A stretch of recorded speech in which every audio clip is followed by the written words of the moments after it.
하는 말씀 요한복음 13장 1절에서 2절까지의 말씀입니다.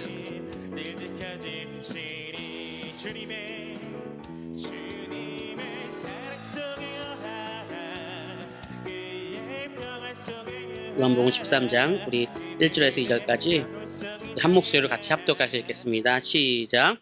유월절 전에 예수께서 자기가 세상을 떠나 아버지께로 돌아가실 때가 이른 줄 아시고 자기 사람을 사랑하시되 끝까지 사랑하시리라. 마귀가 벌써 시몬의 아들 가룟유다의 마음에 예수를 팔려는 생각을 넣었더라. 아멘. 옆 사람과 인사하겠습니다. 반갑습니다. 인사하겠습니다. 반갑습니다. 잘 오셨습니다. 우리가 이제 요한복음의 한 큰 단락이 끝났습니다. 1장부터 12장까지가 하나의 개념이었고요. 그리고 13장부터 이제 또 하나가 시작됩니다. 전체적인 내용들을 설명하면 이런 내용들이었습니다. 예수님께서 표적을 보여주시고 이 표적을 통하여서 예수를 아는 것, 믿는 것에 대한 얘기입니다.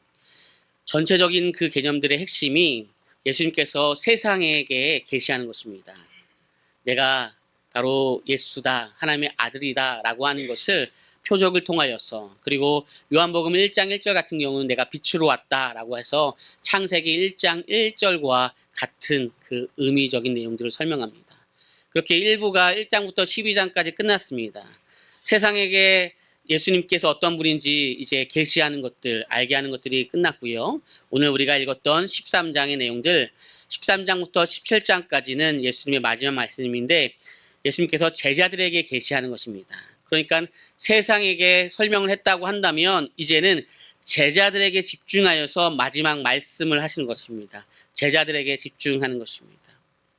그러니까 이제 큰 단락의 두 번째 큰 단락의 2부가 시작되는 것이 오늘 13장, 오늘 우리가 읽은 본문의 말씀입니다. 그러면 1장부터 12장까지는 어떤 내용이 있었을까요? 13장부터 17장까지는 어떤 내용이 있을까요? 1장부터 12장까지 전체적인 내용들은 예수를 아는 것, 아는 지식, 믿음에 대한 내용들입니다. 많은 사람들이 예수를 믿었더라, 이 표적을 통해서 예수를 믿었더라 라고 하는 거죠. 많은 사건을 통하여서, 물이 포도주로 변한 사건을 통하여서, 오병이어를 통하여서, 그리고 왕의 신하의 아들 치유를 통하여서, 나사로 사건을 통하여서 예수를 믿었더라, 알았더라 라고 하는 내용들이 1장부터 12장까지 많이 있었습니다. 그리고 13장부터 17장까지는 사랑에 대한 내용들이 또 이어지고 있습니다. 그러니까 믿음에 대한 내용들이 1장부터 12장까지 집중적으로 선포되고 13장부터 17장까지는 사랑에 대한 얘기입니다. 1장부터 12장까지는 이제 세상에게 그렇게 계시하는 내용이고 13장부터 17장까지는 제자들에게 말하는데 특별히 사랑에 대해서 집중하는 것입니다. 어떻게 사랑한다고요? 끝까지 사랑한다라고 하는 것입니다. 끝까지 사랑한다. 오늘 저는 후회 없이 사랑한다라는 표현들을 썼습니다. 물론 앞에 1장부터 12장까지 사랑에 대한 얘기가 없는 것은 아니고요. 충분히 있습니다. 그럼에도 불구하고 믿음이라고 하는 것에 조금 더 집중을 하신 것이죠. 13장부터 17장까지 믿음에 대한 얘기가 없는 것이 아닙니다. 있지만 조금 더 사랑에 대한 내용들을 집중적으로 설명하고 있다라고 하는 것이 오늘 본문의 말씀입니다. 그러니까 적어도 13장부터 17장까지는 특별히 예수님께서 누구에게 집중하여서 말씀하시는 거라고요? 제자들에게 하는 것이고 어떤 내용이라고요? 사랑이라고 하는 내용들입니다. 진짜 그런지 보겠습니다. 요한복음에 보면 13장 시작하는 1절이 자기 사람들을 어떻게 해요? 끝까지 사랑한다라고 하는 것이 1절의 말씀이고요. 17장이 26절이 끝이거든요. 근데 그 끝은 바로 아버지가 사랑이고 내가 그 사랑을 받았고 너희들에게 사랑을 보여주겠다. 너희들도 사랑하라 라고 하는 내용들로 끝나고 있습니다.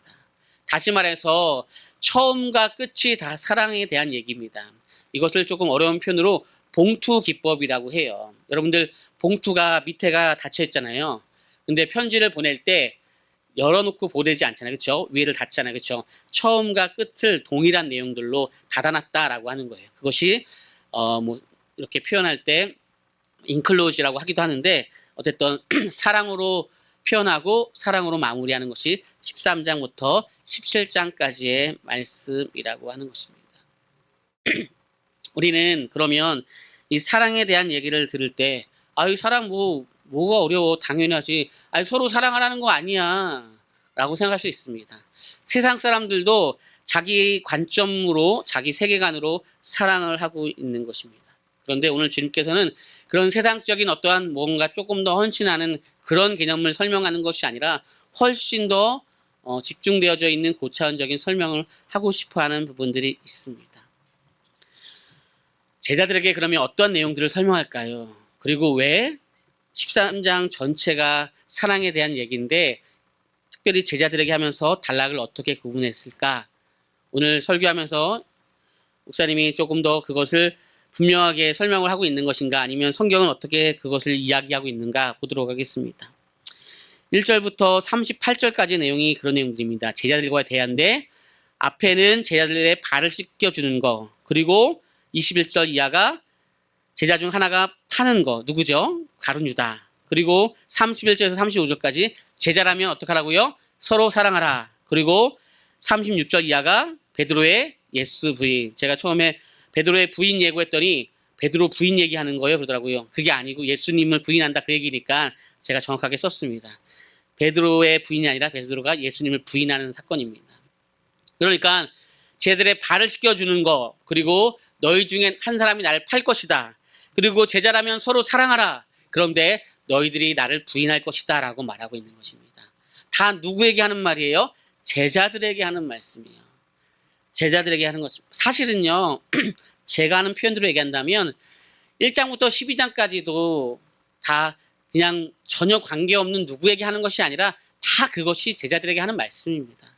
그런데 조금 더 집중하여서 오늘 이 본문에는 제자들에게 하는 말씀이라는 것들이죠. 제자들에게 하는 말씀이라는 것입니다. 그러면 제자들에게 무슨 말을 하고 있는가? 그리고 이것이 왜 중요한가라고 하는 것이죠. 사실 읽진 않았지만 2절에 가룟 유다가 나오죠. 마귀가 벌써 시몬 가룟 유다의 마음에 예수를 팔려는 생각을 넣었더라라고 하는 것입니다. 팔려고 한다라고 해요. 가룟 유다는 왜 예수를 팔까요? 여러분들 가룟 유다가 왜 예수를 팔까요? 어느 날 갑자기 팔까요? 우리가 아는 것처럼 마리아가 이제 가진 1년의 어떠한 생활비 전체를 들여서 이제 주님을 이렇게 그 장례를 또 예표하는 것처럼 예시하는 것처럼 향유를 부었던 사건을 알고 있습니다. 그게 바로 12장에 있는 내용들이죠. 그런데 뭐 이런 것을 보면서 때로는 스스로의 비교감을 느꼈는지 아니면 예수님을 보니까 내가 생각했던 정치적인 개념과 달라서 있는지 어쨌든 여러 시간들 속에서 함께 지내다가 그 속에 무엇인가 불편한 마음이 들어와서 그 많은 시간들 속에서 예수님을 팔았을 것입니다. 왜냐면요, 은삼십이라고 하는 그 돈은 굉장히 적은 돈이거든요. 아주 적은 돈으로 예수님을 파니까 이것이 이해가 안 돼요. 애들 입장에서 이해가 안 되죠. 아니 은삼십이면 굉장히 적은 돈인데 왜 예수님을 팔아요? 이해가 안 된단 말이에요. 이전부터 축적되었던 어떠한 것들, 자기의 자괴감, 비교감, 여러 가지의 상황들 속에서 그가 이제 예수님을 부인하는 파는 일들이 있는 것이죠. 우리는 정치적으로 조금만 달라도 이런 경우들이 있잖아요, 사실은. 그래서 조금만 다르면 저쪽은 너무 좌파야, 우파야, 때로는 막 이렇게 부르기도 하지만 사실은 그러면 안 돼요. 좋진 않아요. 저도 어느 쪽을 또 생각하는 부분들은 있지만 대부분 다 저는 이제 대통령이 되었으면 이 사람에게 있어서 어떻게 하면 더 잘 될 수 있을까라는 생각을 가집니다. 물론 이 부분들을 저 부분들은 좀 아쉽다라고 계속 얘기하죠. 그렇다고 해서 제가 막 어떤 대통령의 이름을 함부로 막 부르면서 누구 막 이렇게 하진 않아요, 사실은요. 그것이 우리의 수준을 높은 것이고 누구 정부, 윤정부, 김정부 이렇게 할 수는 있겠지만 불편하면 그 정도 할 수 있겠지만 되도록이면 우리가 믿는 자로서 굉장히 어떤 것을 지켜주는 것들이 좋아요. 다시 말해서 우리는 우리와 정치 색깔만 조금 달라도 그냥 저쪽은 그냥 나와 싸워야 될 존재로 여기죠. 물론 힘들고 어려운 가운데 우리의 의견들을 내고 표현하는 것은 충분히 가능합니다. 그러나 그것을 또 바르고 아름답고 예의적으로 나아가는 것이 우리에게 많이 필요한 덕목일 줄 믿습니다. 그런데 이러한 사랑들을 얘기하지만 사실 이런 사랑들보다 더 앞선적인 사랑들을 설명하는 것들입니다. 그러면 가룟 유다가 예수님을 팔았어요. 그리고 팔려고 하는 마음들을 가졌어요. 왜 그랬을까요? 사실 팔지 않을 수 있는 유일한 방법은 무엇이냐고 한다면 에베소서 4장에 이렇게 말하고 있어요. 분을 내어도 죄를 짓지 말며 해가 지도록 분을 풀지 말고 마귀에게 틈을 주지 마라 라고 얘기했어요. 그러니까 가룟 유다에게 그런 마음이 왔을 때 하루 안에 털어버리고 또 대화하고 소통하면 되는데 그것을 가지고 있다가 뻥 터져요. 가끔씩 우리도 그런 거 경험하죠? 갑자기 되게 친한 사람이 갑자기 화를 확 내고 막 갑자기 막 에이 안 먹어 막 이렇게 막 하는 거 가끔씩 경험하잖아요. 그게 갑자기 그런 게 아니에요. 오늘 뭐 중간에 뭐가 있는데 내가 먹고 싶었던 반찬이 분명히 여기 앞에 줘야 되는데 자꾸 자녀 앞에다 주면은 갑자기 오늘 기분이 확 상하는 거예요. 그러면서 갑자기 물을 올리고 라면을 끓이고 막 이렇게 막 해가지고 막 서로 이렇게 분위기가 애매해지고 막 이런 것들. 그쵸? 한 번씩 해보셨죠? 예. 저도 한 3번 정도 한 것 같은데, 상대방이 이길 줄 모르지만 나는 알죠. 작은 것부터 막 이미 막 됐던 거죠. 그러니까 그런 것들이 다 견초가 다 있다라는 것들입니다. 그런데 분을 내도 오늘 넘기지 말라라고 했다면 가룟 유다와 같은 일들은 없을 것입니다. 우리에게도 그런 일들은 있는 것들이죠. 제자에게 집중되어서 설명하고 있어요. 얼마나 어려워요. 제자에게 집중되어져 있는 것은 이 말이 어려운 게 아닙니다. 아니, 서로 사랑하라는 게 뭐가 어렵겠습니까? 그렇죠? 그런데 이 서로 사랑하라고 하는 그 가운데 내가 이것을 받아들일 때 부담이 되는 거예요. 부담이 되는 거예요. 저도 이제 예수를 만나고 나서 문제가 생겼어요. 그게 뭐냐면 이제 뭐 그렇게 하라고 하는 것은 아닌데 계속 지나면서 어떤 생각이 드냐면 이게 내 마음에 상대방하고 부딪혔는데 저 사람한테 내가 화해를 해야 되나? 사과를 해야 됐나? 아닌데 저 사람이 나한테 먼저 해야지. 나는 20 잘못하고 저 사람 80 했는데 막 그런 경우들도 있고 때로는 내가 얘기를 하려고 하는데 저 사람은 잘 이해를 못할 것 같은데 어떻게 되나 막 이런 것들이 내 마음 가운데 있으면서 이제 회개에 대한 생각들 조금 더 평화, 사랑 뭐 이런 것들을 생각하니까 불편해지더라고요. 아마 우리에게도 그런 일들이 있을 것입니다. 제자 훈련을 받는다는 거, 제자에게 말씀을 전하신다는 거 사실 듣는 이도 때로는 부담이죠. 우리도 제자 훈련을 받고 있습니다. 그냥 부담스럽죠? 네. 제자 훈련 받는데 막 그 몇 주 동안 16주 동안 굉장히 부담스러워서 내가 이런 건 줄 알았으면 내가 하지 말아야 되는데 막 이런 마음이 여기까지 올라왔는데 이미 시작한 거 몇 주 지났는데 이거 어떡하지 막 이런 마음이 있을지도 모르겠어요. 다시 말해서 어려운 것보다도 그 시간에 정말로 내가 하나님과 더 가까워진다는 거, 그분의 통치를 받는 거, 또 그분의 말씀을 따라간다는 거, 그런 거 굉장히 우리에게 때로는 부담일 수 있어요. 저는 사실 이제 소명을 받고 이제 목회 길을 갈 때 이만큼 주님 앞에 나와야 된다. 사실 이런 거에는 부담은 별로 없었어요.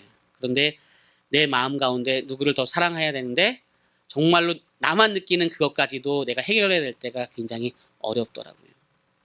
그런데 주님께서 이만큼은 신해 그러면 해보죠 막 하고 도전하고 이런 것들은 조금 그래도 그거에 비해서는 했던 것들이 있어요. 여러분들 주님이 무엇인가 때로는 우리에게 마음 주시면 한번 해보세요. 막 해보시면 그 다음부터는 주님이 부담스럽습니다. 쟤 굉장히 부담스러운 애네. 야 요만큼만 헌신하는데 막 엄청 헌신했어요. 안 되겠다. 야 쟤한테는 시험도 주지 말고 쟤는 고난도 주지 말고 쟤는 그랬다가는 고난 가운데 막 다리가 부러진데 교회 나오래야. 막 아픈데 교회 나오래야. 그러니까 부담 주지 말자 막 이럴 겁니다. 여러분들 이미 딱 신앙생활 하면 주님 앞에 부담을 주세요. 주님이 저한테 뭐 헌신하라고 했습니까? 알겠습니다. 막 그러면 주님께서 그 다음부터는 그냥 좋은 길로 막 이렇게 내려놔 주실 수도 있어요. 내가 왜 뭔가 한 게 없는데 왜 이런 은혜가 있지? 내가 무엇인가 도전하지 않았는데 왜 이런 일들이 왕왕 일어나지? 라고 하는 것들이죠. 제가 인생에 가장 힘들 때가 만약에 온다면 항상 생각해요. 성경의 모든 사람들은 이렇게 기도합니다. 하나님 저를 긍휼히 여겨주세요 라고 기도를 해요. 하나님 저의 인생을 긍휼히 여겨주세요. 우리 가족을 긍휼히 여겨주세요. 아니 그런 얘기를 할 때는 할 만한 뭐가 있어야 될 거 아니에요. 그렇죠? 하나님 저의 인생을 진짜 긍휼히 여겨달라고. 그렇죠?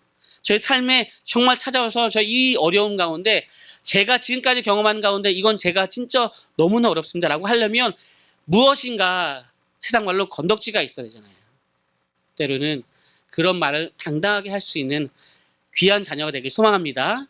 그래서 주님께서 그래, 내가 충분히 내가 너를 안다. 내가 너를 알기 때문에 너가 충분히 그런 믿음 가운데 있는 걸 안다. 라고 하는 복이 있기를 소망해요. 한 주간 누구의 말만 들어도 우리의 삶은 달라져요. 우리의 삶은 한 주간 누구의 말만 들어도 달라져요. 제가 이제 10년 전에 사진을 이렇게 보여줬더니 막 조정석 닮았다고 막 그러는 거예요. 얼마나 기분이 나쁜지 조정석 닮았다고 막 그러니까 제가 생일이 더 빠르고 제가 형인데 그래가지고 안 되겠다라고 해서 알겠다. 그럼 제가 다시 10년 전으로 가야겠다 해서 10kg를 빼려고 마음 먹었는데 여러분들 많이 도와주십시오. 누구의 말만 들어도 이렇게 반응을 갖는 게 우리의 삶의 시간들이죠. 예수님께서 베드로에게 얘기해요. 너희들의 발을 씻겨줄 것이다 라고 해요. 근데 이 발은 그냥 깨끗하게 어떠한 섬김을 얘기하는 게 아닙니다. 왜냐면요, 들어올 때 이미 큰 항아리가 있어서 누구나 거기서 씻고 오면 되는데 그게 아니라 예수님이 죽음을 예표하시면서 내가 종으로 내려가겠다라고 하는 거예요. 이 종이라고 하는 것은 빌립보서 2장 6절 7절의 말씀에 보면은 내가 종의 형체로 왕이신 주님께서 종의 형체로 내려오셔서 내가 너를 위해서 목숨을 바치겠다라고 하시는 결의와 또 그것을 선포하는 내용들입니다. 그때에 베드로는 그러지 마세요. 부담스럽습니다. 주님과 그 정도의 관계를 하지 않겠습니다라고 합니다. 그때 13장 8절에 이렇게 말씀하십니다. 함께 읽겠습니다. 13장 8절입니다. 시작. 베드로가 이르되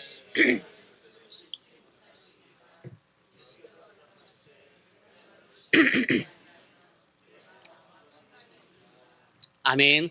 이 상관이 없다라고 하는 것입니다. 네가 그냥 대충 한 가족으로 지내지 않으려고 하고 그냥 손님으로 온다라고 한다면 평생 너와 나는 상관없이 살아가는 거죠. 진짜 가족이 아니라 그냥 한 번씩 들리는 어떠한 행사 때 들리는 사람과 비슷한 것이죠. 그러면 이 상관이라고 하는 이 표현들은, 이 상관이라고 하는 표현들은 누가복음 15장에서는 이런 표현들과 같은 단어라고 설명하고 있습니다. 그것이 하나님 나라의 유업을 잇는 자라고 해서 그 둘째가 아버지에게 말하되 아버지여 재산 중에서 내게 돌아올 분깃을 내게 주소서라고 하는 이 분깃과 상관이 같은 표현, 같은 단어입니다. 다시 말해서 하나님 나라의 유업을 이을 자가 된다라고 하는 이 말이 너와 내가 이제 상관이 있다. 너는 나의 분깃을 받을 자이다. 하나님 나라의 유업을 이을 자이다 라고 하는 것이죠. 그러니까 예수님과 진짜 한 공동체, 예수님께서 발을 씻겨주시는 이 장면이 단순히 섬김이 아니라 이분이 나를 위해서 이 땅에 오셨고 나의 모든 문제, 죄악, 슬픔, 아픔까지도 감당하실 분이구나. 네, 저를 주님 앞에 드립니다 라고 하는 것이죠. 이것을 저의 표현으로 얘기한다면 이것입니다. 제가 이 세상을 사랑하고 사람들을 사랑해서 하나님이 원하시는 무엇인가를 만들어 보겠습니다 라고 하는 것이 아니라 하나님, 저는 사람들을 사랑할 수가 없어요. 나에게 좋은 것을 주면 사랑하고 저에게 불편을 주면 저는 미워하는 사람입니다. 세상 사람들과 다 똑같습니다. 아니, 어떤 세상 사람들은 더 잘하는 사람들도 있습니다. 모든 율법과 규칙을 다 지키는 사람들도 있습니다. 그러나 저는 그런 사람이 아닙니다. 저는 누구를 완전히 끝까지 사랑할 수 있는 사람이 아닙니다. 주님의 사랑이 아니고선, 주님의 은혜가 아니고선 오늘도 살아갈 수 없는 존재입니다. 가룟 유다가 왜 예수를 팔았지? 제가 그런 존재입니다. 저는 날마다 저에게 유익이 올 때 주님 앞에 나가고 유익이 있지 아니한다면 항상 저는 이렇게 자로 긋는 사람입니다 라고 할 때 이제 나와 좋은 관계, 나와 함께 한 공동체가 되자라고 하는 그 주님의 말씀에 우리가 반응하며 나아가는 것들이죠. 그런데 우리는 이미 그것을 충분히 경험했고 우리는 그런 관계를 가지고 있습니다. 우리가 힘든 것은 사실 무엇인가 더 비싼 걸 못 먹어서 요즘은 힘들진 않아요. 더 좋은 것을 무엇인가 갖지 않아서 그런 것이 아니라 누군가와의 관계, 누군가의 하나의 어떤 말의 상처로 인하여서 그렇죠. 그런데 왜 예수님과의 관계는 더 깊어지려고 하지 않습니까? 사람과의 관계는 그렇게 많이 신경 쓰는데 예수님과의 관계에서는 더욱더 깊어지지 아니할까요? 그분이 나와 상관없는 하나의 건너에 있는 사람이겠죠.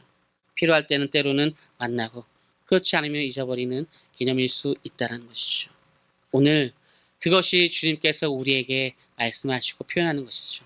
이제 나와 조금 더 깊은 관계를 갖자라고 하는 것입니다. 그렇게 13장부터 17장까지 조금 더 제자들에게 집중하여서 믿음을 통하여서 예수 그리스도를 알았다고 한다면 이제 진짜 그 예수 그리스도를 안다라는 것이, 이 표적을 통하여서 하나님의 사랑을 안다라는 것이 무엇인지, 너는 할 수 없지만 내가 할 것이다. 너의 부족한 모든 것들 내가 끝까지 사랑할 것이다 라고 하는 것이죠. 우리는 끝까지 사랑할 수 없습니다. 사람마다 조금 더 예수님 앞에 더 잘할 수 있을 수 있겠지만 우리는 끝까지 주님 앞에 그렇게 완전한 헌신을 할 수 있는 존재가 되지 못합니다. 그럼에도 불구하고 모든 말씀은 다 사랑으로 귀결되고 있습니다. 1장부터 12장까지 믿음을 설명했지만 그것은 사랑을 설명하기 위한 것이고요. 13장부터 17장까지 또 그것도 예수와 제자들 가운데 사랑을 설명하는 것입니다. 그러니까 세상에도 또 제자들에게도 사랑을 설명하는 것인데, 이 사랑이 착한 사람이 되자라고 하는 것이 아니라 끝까지 사랑하는, 목숨을 다해서 사랑하시는 그 예수 그리스도의 사랑을 완전히 우리가 받아들이자라고 하는 말씀이라는 것입니다. 오늘 이 시간에도 아픔에도 불구하고 힘듦에도 불구하고 이 주일 예배를 지키시는 분들이 있어요. 그럴 때마다 제가 기도가 절로 나요. 하나님, 저 가정 진짜 부담스러운 가정입니다. 그러니까 하나님 장난 아니게 지켜봐 주세요. 막 그렇죠. 하나님께서 귀한 은혜들이 우리 가운데 있을 줄 믿습니다. 말씀을 마칩니다. 우리의 모든 것은 사랑으로 귀결되는데 핵심은요, 내가 무엇인가 열심히 해서 사랑을 이루어내자, 쟁취하자, 보여주자, 이게 아니고요. 하나님의 사랑을, 예수 그리스도의 사랑을 우리가 받아들여서 나의 삶에 자연스럽게 나아가는 은혜가 있기를 소망합니다. 오늘 한 주간, 하루도 또 오늘 한 주간도 우리의 삶 가운데 두려움 없이 온전히 그렇게 믿음으로 사랑 앞에 우리가 풍덩 빠지길 소망하며 찬양하며 함께 나아가도록 하겠습니다.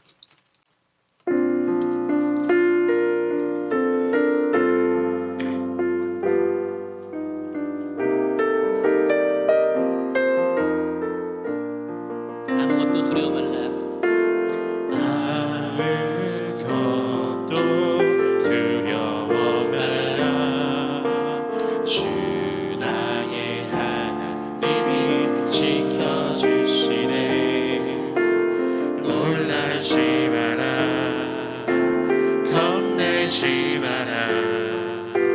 주님 나를 지켜주시네. 아무것도 두려워 말라. 아무것도 두려워 말라. 주 나의 하나님이 지켜주시네. 놀라지 말라. 겁내지 말라.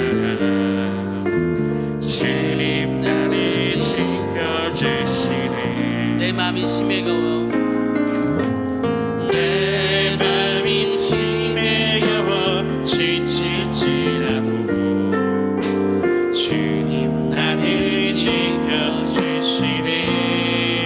세상의 험한 풍파, 세상의 험한 풍파 몰아칠 때도 주님 나를 지켜주시네.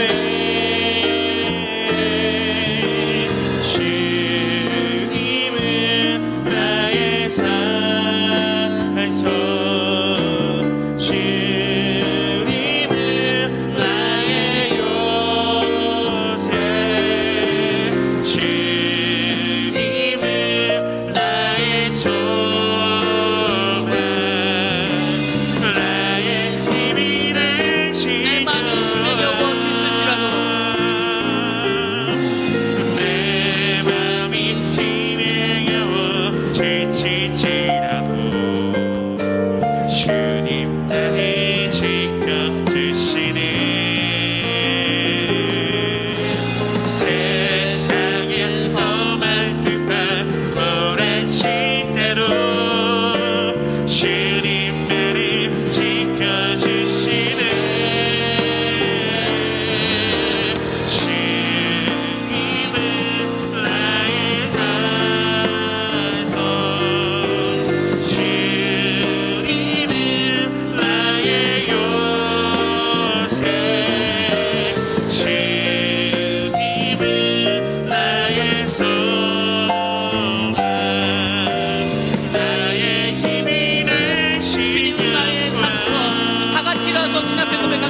고백합니다. 주님은 나의 산소 주님은 나의 요새 주님은 나의 소망 나의 힘이 되신 여호와. 지난번에 한 번 얘기한 적이 있는데 제가 예전에 알던 분이 그대로 차를 가다가 유턴할 곳에서 바르게 정직하게 유턴을 했는데 전혀 모르던 곳에서 차가 와서 그 차를 받고 차가 전복했다라고 해요. 그리고 앞에는 다 망가지고 1초의 차이였었는데 조금 더 강하게 박았으면 완전히 죽었을 것이라고 얘기합니다. 그때 생각하기에 아, 하나님 감사합니다 라고 하는 고백을 하면서 조금 더 신앙에 대한 다시 생각을 했다라고 해요. 여러분들, 우리의 사는 삶이 때로는 이렇게 나의 의지와 상관없이 두려움과 어려움이 엄습합니다. 그렇다고 해서 산속에 들어가서 살 수는 없지 않습니까? 생활해야 되고 또 차를 타야 되고 또 움직여야 되는 것들이죠. 그럴 때마다 하나님, 매 시간마다 저는 저를 지킬 수 있는 사람이 아니고 저는 바르게 무엇인가를 해도 안 되는 사람입니다. 주님께서 지켜주시고 보호하여 주셨고 저의 국률함들, 저의 또 어려움들 주님께서 함께 해달라는 그런 은혜들이 고백되어 줄 수 있게 우리가 주님 앞에 그 사랑 앞에 더욱더 나아갔으면 좋겠습니다. 이 시간 기도할 때 하나님, 그런 마음들로 주님의 사랑 앞에 더욱더 나아갈 수 있게 하나님, 그런 한 주간 되게 달라고, 오늘 하루 되게 달라고 우리 주여 한번 하고 간절히 기도하겠습니다. 주여, 사랑의 주님 앞에 기도하며 나아갑니다. 우리는 나를 지킬 수 없는 사람입니다. 나의 마음도 지킬 수 없고 환경도 지킬 수 없습니다. 그 어떤 것도 할 수 없습니다. 내 삶의 시간들 속에서 우리는 두려운 천지입니다. 어려운 천지입니다. 하나님께서 보호하여 주셨고 하나님께서 사랑으로 우리를 인도하여 주셨고 그 사랑 앞에 나아갈 수 있는 삶의 귀한 시간 되게 주도하시고 오늘 주님만이 나의 산소이십니다. 주님만이 나의 요새이십니다. 주님만이 나의 소망이십니다. 오늘도 주님을 고백한 내 삶의 시간들 속에서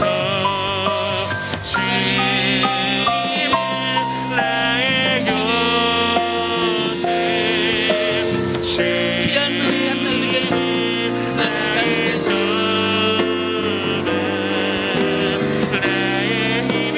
마지막으로 고백하겠습니다. 주님은 나의 산소, 주님은 나의 산소, 주님은 나의 요새, 주님은 나의 소망, 나의 힘이 되신 여호와. 그렇습니다. 주님, 저는 저의 마음도 지킬 수 없고 제가 살아가는 그 시간들 속에서 그 위험에서도 지킬 수 없는 존재입니다. 전 누구를 목숨을 다해서 사랑할 수 없고 누군가에게 나에게 좋은 것을 주지 않는다면 사랑하는 이유를 찾을 수 없는 사람입니다. 그것을 주님께서 물어보는 것이 아니라 내가 너를 사랑하니까 내 사랑 안에 들어와라 라고 하는 그 말씀 앞에 우리가 들어가게 하시고 그거 하나로 충분히 당당한 이 땅의 삶을 살아갈 수 있는 우리와 우리 가족과 모두가 되게 준도와 주시옵소서. 그렇게 역사실 하루 또 한 주를 주님 앞에 의지하며 거룩하신 예수님의 이름으로 기도 올리옵나이다. 이제는 예수 그리스도의 은혜와 하나님 아버지의 극진하신 사랑하심과 성령님의 감화 감동하심과 새롭게 하심이 나에게도 가룟유다와 같은 마음이 여전히 있지만 그 분노를 오늘을 넘지 않고 주님 앞에 드림으로 말미암아 지혜롭게 베드로처럼 최고의 제자가 된 것들처럼 하나님, 저도 오늘 우리의 삶을 주님 앞에 드립니다라고 고백하는 그냥 우리의 공동체 위에 우리의 가정과 삶 위에 내가 할 수 없는, 내가 할 수도 없는 그 모든 어려움의 모든 시간들 위에 이제부터 영원까지 함께 있을지어다.